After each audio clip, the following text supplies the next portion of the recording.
Perfecto, muchas gracias. Muchas gracias a la organización nuevamente por permitirme compartir con todos los colegas. Sé que poco a poco ya se están conectando, veo que ya son casi 68, un poquito más, ya se están conectando. Ayer hemos llegado a ser más de 230 asistentes y que motiva en el sentido de que vemos ahora colegas que están ya incursionando, ¿no? O que ven otros campos laborales, no necesariamente el campo asistencial, ¿no? Para poder fortalecer las competencias que ellos tienen y poder fortalecer también el perfil del enfermero a nivel nacional, que eso es lo que buscamos finalmente. Nosotros buscamos que el enfermero pueda tener más competencias, que el enfermero pueda tener mayor campo laboral y eso se logra a través, ¿no?, de los colegas que están en esa apertura de campo profesional, que están en esa apertura constante de nuevos espacios laborales. Hoy día, como bien lo escuchaba en la introducción que le estaba haciendo, ¿no?, nuestro anfitrión, vamos a hablar de los riesgos ocupacionales y principalmente de la parte de la ergonomía. ¿Por qué hablar de ergonomía? Porque es uno de los puntos donde nosotros los enfermeros podemos tener una mayor, de repente, interacción con el usuario y donde podamos tener una mayor capacidad de prevención ante cualquier situación que se pueda presentar en el campo laboral o en el área laboral donde vamos a estar o en la institución donde vamos a desarrollar nuestro trabajo como salud ocupacional. Es importante ver los aspectos ergonómicos y los factores o los riesgos disergonómicos que generan la mayor cantidad de problemas ocupacionales en general, ¿no? Por una falta de repente de maniobra o un mal concepto de nuestra mecánica corporal o cuando hacemos un abuso o sobreabuso, ¿no?, de nuestras capacidades físicas para poder generar de repente algún resultado o algún producto de nuestro ejercicio laboral. Vámonos a caso, ¿no? Por ejemplo, nuestras colegas enfermeras, cuando tienen que trasladar a un paciente, supongamos, ¿no?, una enfermera que sea bajita, ¿no?, que una enfermera que no pese más de 55 kilos y que tenga que trasladar a un paciente que sea el doble de tamaño y que pese 100 kilos, ¿no? Y genera una sobrefuerza a ella para poder trasladar al paciente, se junta de repente con una técnica de enfermería o con un técnico de enfermería, y entre los dos quieren movilizar al paciente o hacer los cambios posturales del paciente, provocando obviamente, ¿no?, en la paciente o en la colega, mejor dicho, provocando una situación que pueda ser muy complicada posteriormente para su salud, ¿no? Puede ser una situación que genere complicación para su salud. Entonces, ese es uno de los puntos. Otro, por ejemplo, no sé si ustedes se acuerdan ayer, yo les dije, por ejemplo, cómo me iban a ver. Ayer ustedes me veían un poquito más echado, yo tendría que incorporarme un poco más, porque yo ayer estaba en una computadora o no había llevado mi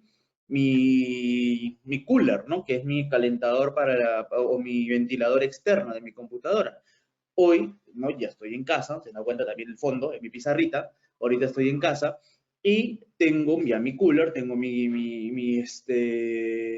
mi ventilador externo y la computadora ya está un poquito más alta, lo que permite que mi mirada sea directa ahora a la cámara, no estoy mirando para abajo, no estoy encorvado, mi mirada está siendo en estos momentos directo hacia la cámara y también, ¿no?, y algo importante, la posición que estoy teniendo en estos momentos de mis brazos, porque mis brazos están dentro o en el tablero de mi escritorio. Regularmente, muchas personas tienen los brazos fuera del tablero del escritorio y todo esto, ¿no?, todo lo que he mencionado puede generar problemas. Por ejemplo, que la computadora esté todo el tiempo para abajo y yo esté trabajando así todo el tiempo, 8 horas, 10 horas diarias, por 5 veces a la semana, ¿qué me puede generar? Una cervicalgia, ¿no? El famoso túnel carpiano. ¿Por el uso de qué? Del mouse de manera constante, ¿no? Por tener el brazo fuera del lugar. Algunos suben el hombrera ¿no?, el posabrazos de la silla, pero la idea es que el brazo esté constante, que esté completo, ¿no?, dentro del escritorio o del tablero del escritorio. Entonces, son algunos factores, ¿no?, algunos factores que nosotros debemos tener en consideración, son los factores que debemos tener en cuenta al hablar de la ergonomía y también de los riesgos disergonómicos. Link me dice que no se llega a escuchar. A ver, confírmame, por favor, si me llegan a escuchar. De repente estoy hablando y no me escuchan. A ver, confírmenme. Sí, ok, perfecto, Wendy. Gracias, Raiza. Muchas gracias, Celia. Entonces sí me llegan a escuchar. Entonces, vamos a hablar de ello. Ya está la diapositiva para poder compartir. No, bueno, ya está compartida. Vamos a hablar sobre este campo o este espacio tan interesante, ¿no? Que es la salud ocupacional, la segunda parte, y vamos a complementar un poco lo que hemos hablado el día de ayer, ¿no? Y ayer nos hemos enfocado en lo que es la salud ocupacional, ¿no? Como tal, y para recordar un poco, ¿no? La salud ocupacional, o también llamada la medicina del trabajo, ¿no? También es llamada como medicina del trabajo porque es una rama, ¿no? De las ciencias de la salud, sobre todo, que, bueno, sabemos que en muchos lugares, sobre todo la parte médica, tiene un predominio muy amplio, pero en realidad es una rama de las ciencias de la salud ocupacional, es estrictamente en los campos laborales, ¿no? Hablar de salud ocupacional es estrictamente en los espacios laborales, es estrictamente hablar en el campo laboral, en las instituciones donde se desarrolla un tipo de actividad laboral hacia las personas. Y en general, hoy, ¿no? Este campo se ha ampliado bastante considerando los factores de teletrabajo. Como ayer les decía, ¿no? Por ejemplo, salió la ley o la norma o el reglamento, mejor dicho, disculpen, salió el reglamento del teletrabajo, ¿no? Este reglamento que nos habla o nos indica ahora sobre los factores, ¿no? Que se pueden generar, ¿no? A causa de repente del mal uso de la telemedicina o el mal uso del teletrabajo o del famoso trabajo remoto. Entonces, ayer hemos tenido este reglamento. Uno de los puntos, por ejemplo, que se hace mención, que me parece muy interesante, que para hablar de una enfermedad ocupacional dentro del campo del teletrabajo, tiene que haber una constancia o tiene que haber una evidencia, ¿no? Que clarifique que realmente la actividad que estén desarrollando las personas generen esa enfermedad, ¿no? O sea, no es solamente decir, por culpa del teletrabajo estoy así, no tiene que haber una situación que realmente genere ello. Por ejemplo, como mencionar, ¿no? Por culpa del trabajo subí de peso, ¿no? Porque estoy todo el día en mi casa y como. No, o sea, tu trabajo no era comer, tu trabajo no era salir a correr, tu trabajo era una actividad en específico, ¿no? Y ahora que tú has desarrollado otras actividades por el teletrabajo, ¿no? Que entonces otra actividad por el trabajo, que es comer en exceso, eso ha provocado que obviamente, pues, no tengas una situación de obesidad, ¿no? O de sobrepeso. Pero según el reglamento que salió ayer del teletrabajo, para poder considerar una enfermedad ocupacional a causa del teletrabajo, tiene que ser realmente ligada a la labor profesional que realiza esta persona. Vamos a ver cómo se desenvuelve en el transcurso del tiempo, ¿no? Acuérdense del factor de primacía de la realidad, ¿no? Por ejemplo, conversando con un colega que es comercial estrictamente, él es gestor comercial, él me decía, por ejemplo, ya mi trabajo es vender. Mi trabajo es vender. Y ahorita todos están en teletrabajo, todos, hasta mis vendedores están en teletrabajo, a veces que hacen visita de campo, pero ninguno de nosotros va a oficina. Y parte de estas ventas yo tengo síndrome de burnout, me dice. ¿No? Yo puedo tener un síndrome de burnout porque me genera un estrés constante a causa de las ventas, porque no llego a vender y porque me hacen presión. Pero ¿cómo llego a evidenciar que esto o ese estrés laboral que estoy teniendo es estrictamente por un tema, ¿no? Del trabajo como tal? Entonces, hay varias situaciones, ¿no? Hay varios factores que van a ser realizadas y analizadas posteriormente, pues decía que viene el factor de primacía de la realidad, ¿no? Para ver que lo que esté escrito realmente vaya acorde con la realidad, ¿no? La realidad va a ser totalmente diferente y el teletrabajo ha demostrado ello. Otro punto interesante en la salud ocupacional son los efectos toxicológicos, la seguridad industrial, la epidemiología, que eso lo realizamos nosotros los enfermeros, ¿no? La epidemiología o la vigilancia epidemiológica o la vigilancia ocupacional como tal, la psicología, ¿no? Que ha tenido un rol muy importante en los últimos años y que va a seguir teniendo un rol muy importante post pandemia en los espacios laborales, ¿no? Por ejemplo, les voy a comentar una experiencia, ¿no? Muy personal.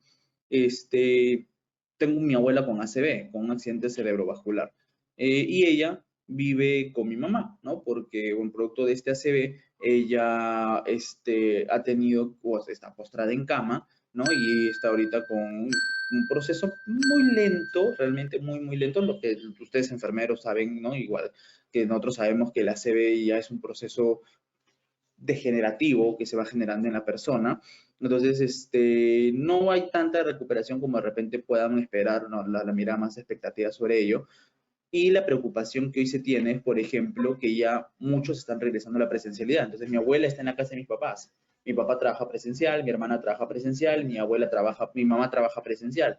Entonces ahora es con quién se queda, ¿no? Comienza el estrés por ello. Y frente a ello, frente a esto, por ejemplo, la institución donde trabaja mi mamá, y para poder mantener la productividad de ella, ¿qué es lo que ha optado? Ok, vas a trabajar de manera interdiaria, no vas a ir de lunes a viernes, sino vas a ir lunes, miércoles y viernes. Y tu horario va a ser de 9 de la mañana hasta las 5 de la tarde, ¿no? Entonces, ya le generó un alivio. Ahora, ¿cómo hacemos lunes, miércoles y viernes? Bueno, pero tampoco el trabajo nos da todas las soluciones, ¿no? Pero ya vieron el factor psicológico, ¿no? La carga emocional que pueda tener en esos momentos ella, que pueda afectar o alterar, ¿no? Sus labores. Es lo que sucedió cuando yo estaba en Amazonas, en Bagua. Uno de mis trabajadores, ¿no? Y como le digo, o sea, salud ocupacional no es solo que se enfermen, que se caigan, se accidenten, ¿no? La salud ocupacional es el completo estado de bienestar, ¿no? Físico, mental y social, pero ligado a los aspectos laborales y que generan factores de productividad, efectivamente. Uno de mis trabajadores, su hija, él vivía en Bagua, ¿sí? Él vivía en Bagua, su esposa también trabajaba en Bagua, creo que su esposa trabajaba en un banco, él trabajaba en el CIS, y su suegra vivía en Utcubamba. Ellos tenían una niña que estaba en edad escolar, estaba en edad escolar, y acuérdense que en el año pasado, casi la mitad del año pasado, aún los niños seguían en estudios remotos, ¿no? Como bajo estas clases remotas, así como estamos haciendo ahorita, ¿no? Clase remota, sincrónicas. Y de un momento a otro yo vi que la producción laboral de él había disminuido, ¿no? Y él era el ingeniero de sistemas y se estaba demorando en las afiliaciones, se estaba demorando en resolver los casos de los puntos de acopio del GIS, ¿no? Se estaba demorando en hacer la evaluación técnica de los FUAS.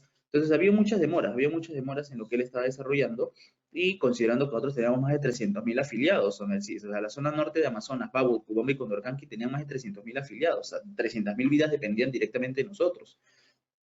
Y un día le pregunto, ¿no? Aparte estaba llegando tarde, estaba llegando 8:30, la entrada era a las 8, 8:15, y obviamente todo eso genera descuento, ¿no? Aparte de generar descuento, en el SIS tenían el beneficio de movilidad. Si llegabas tarde no iba a tener movilidad. Entonces, aparte que te descontaban tu semana o tu día, tus horas o los minutos que llegas tarde, te perdías el bono de movilidad.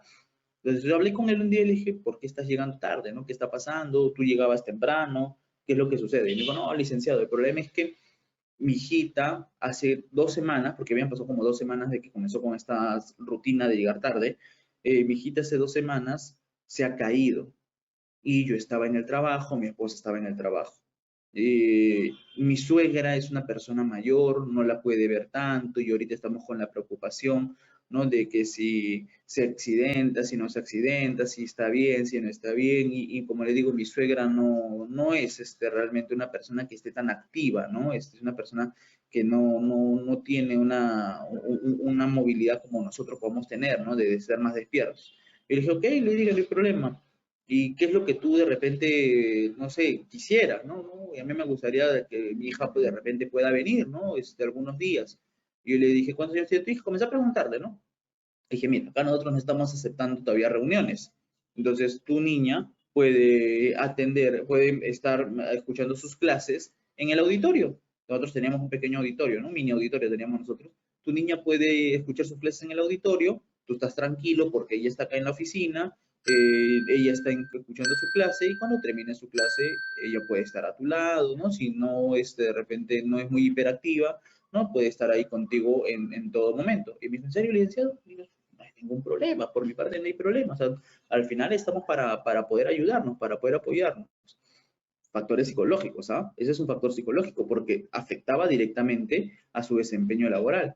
Y ya con eso comenzó a traer a su niña, comenzó a llevar a su hija al trabajo todos los días, ¿no? Bueno, todos los días que leía, porque a veces él tocaba remoto, ¿no? Los días presenciales comenzó a llevar a su hija y su nivel de productividad volvió a aumentar, volvió a ser los mismos indicadores de antes. Entonces, la parte psicológica influye, ¿no? La parte psicológica, la parte mental. Y ahora, acá hablamos de un factor externo, que es el factor familiar. Ahora, vámonos al factor interno, al factor laboral, ¿no? Cuando venimos porque no estamos llegando a nuestros objetivos. Miren, el área comercial son los más afectados siempre para los factores en el tema psicológico.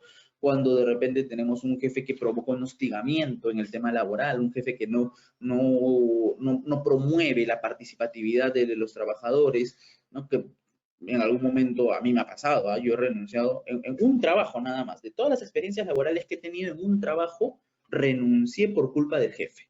Y yo no sé si a ustedes les ha pasado o han escuchado de eso. No sé, ¿han escuchado sobre este punto o a ustedes les ha pasado en algún momento que han renunciado por culpa del jefe? ¿Les ha pasado? A ver, ustedes, por ahí, ¿qué me dicen? ¿Sí o no? He escuchado, a ver, a mí me pasó, ¿ah? A mí me pasó por un mal jefe, yo decidí retirarme de la institución, porque también genera, ¿no? Como le digo, o sea, la salud ocupacional, si bien la mayoría, acá dice, pues pasó con el jefe de seguridad, también a Sandra, ¿no? Porque no solamente, y esto quiero que lo tengamos claro por favor todos, hablar de salud ocupacional no es solamente hablar del accidente de trabajo, no es solamente hablar de las enfermedades ocupacionales, no, hablar de salud ocupacional es hablar del concepto de salud, del completo bienestar físico, mental y social. O sea, hablar de todo de este trinomio, ¿no? De este factor tridimensional que tiene la persona, ¿sí? De todo este factor tridimensional que tiene la persona, hablarlo, pero en el campo laboral. En el campo laboral. Y a mí me pasó con un jefe, ¿ah? A mí me pasó con un jefe, ya no pude más. Este, todos los proyectos que le enviaba me decían no. Es más, yo estaba en una sede y él estaba en otra sede. Estábamos en diferentes sedes. Él era el gerente y yo el subgerente, ¿ya? Y hasta me pidió que la secretaria que yo tenía ya no vaya a dejar documentos, que los documentos los tenía que dejar yo. Oye, pero para eso está el personal administrativo, ¿no? Para que vayan a dejar los documentos. No quería, me quitó a mi ingeniero, me quitó a mi personal técnico, me quitó a mis dos técnicos de enfermería. O sea, poco a poco iba desmembrando mi oficina, poco a poco le iba desmembrando mi área, ¿no? Hasta que en un momento hablé con la gerencia, ¿no? Y les dije, oye, ¿sabes qué? Así yo no puedo trabajar. Así yo no puedo trabajar, aparte todos mis proyectos es en negativo, no hay informes técnicos, no, a mi personal lo tiene descuidado, cuando por ejemplo eran actividades como el Día de la Madre, ¿no? El Día del Servidor Público, porque era una institución pública, el Día del Servidor Público, ¿qué es lo que pasaba con mi equipo? Como estamos en otra sede, nunca llegaban, no nos daban los beneficios, a mil cosas, mil cosas. Por ejemplo, sí, cerraba toda la institución menos nosotros. No, a ustedes no les autorizo, ustedes siguen trabajando. Entonces comenzaba a generar ese hostigamiento. En un momento dije, oye, con él no puedo trabajar. Discúlpenme, presento mi carta de renuncia. Y presenté, me fui de la institución. ¿Por qué? Porque afectaba ya mi bienestar emocional, afectaba mi bienestar psicológico y también mi comportamiento en la organización, mi comportamiento dentro de la institución, o sea, mi aspecto social también lo afectaba. Y es ahí donde las áreas de recursos humanos, las áreas de relaciones laborales, tienen que comenzar a trabajar porque también es un factor de salud ocupacional.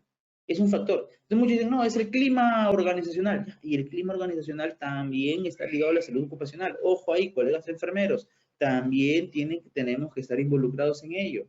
Como vuelvo a repetir, no solamente es ver enfermedades ocupacionales, no solamente es ver accidentes laborales, no, es también ver todos los aspectos ligados a la salud. Si en mi institución no hay un psicólogo ocupacional, bien, comienzo a desarrollar las labores de psicólogo para ver si hay estrés, si de repente hay hostigamiento, si de repente hay un factor que genere preocupación en los trabajadores, ¿no? Ver posibilidades de mejora a través del análisis que yo pueda desarrollar. La higiene industrial, que este ya es un aspecto estrictamente de los ingenieros, y los factores de ergonomía, que es justo lo que vamos a hablar el día de hoy, ¿no? Esta es la ergonomía, bueno, vamos a hablar un poquito de ergonomía, de los movimientos corporales, vamos a hablar un poco de cómo realmente la persona se debe comportar, y acá viene, ¿no? El concepto. ¿Qué es ergonomía? Ergos, que viene de actividad, trabajo, y nomos, que viene de normas y leyes, ¿no? La ergonomía son las normas o las leyes para un adecuado trabajo, para una adecuada actividad que debe desarrollar la persona, o en general el estudio del trabajo, ¿no? La ergonomía estudia al trabajo, estudia los aspectos posturales, los aspectos musculoesqueléticos ligados a una actividad laboral que nosotros podamos ir o podamos desarrollar o podamos ir desarrollando, ¿no? ¿Y qué es la ergonomía como tal? Dicen, es la ciencia que busca optimizar la interacción entre el trabajador, máquina y ambiente de trabajo, ¿no? Y ojo acá. Ya hemos hablado en algún momento sobre la tríada epidemiológica. Bueno, en nuestra época de grado de repente. A ver, ¿quién se acuerda? ¿Quién se acuerda cuál es la tríada epidemiológica? A ver, Mientras me van respondiendo, por acá veo, por pandemia, muchos nos pusieron suspensión perfecta, luego trabajaban entre comillas solo 3 horas, luego el mismo deslizo la idea de licencia sin goce de haber, ya no había ningún apoyo de su parte consciente, que no iba a despedir, decidí renunciar. Perdí más de 8 años porque no he recibido ni un sol, pero tengo mi paz mental. Ah, miren su compañera, ¿no? El aspecto psicológico, ¿no? Y la pandemia se sufrió bastante, habían bastantes colegas excepto que estuvieron justo con suspensión perfecta. Y luego se dieron cuenta de lo necesario que era la salud ocupacional, ¿no? No, es que el clima organizacional lo ve todo el área de recursos humanos. Ojo, el clima organizacional no es solamente algo específico de una psicóloga. El clima es todo el equipo, todo el área de recursos humanos tiene que ver clima organizacional. Y salud ocupacional está dentro de recursos humanos.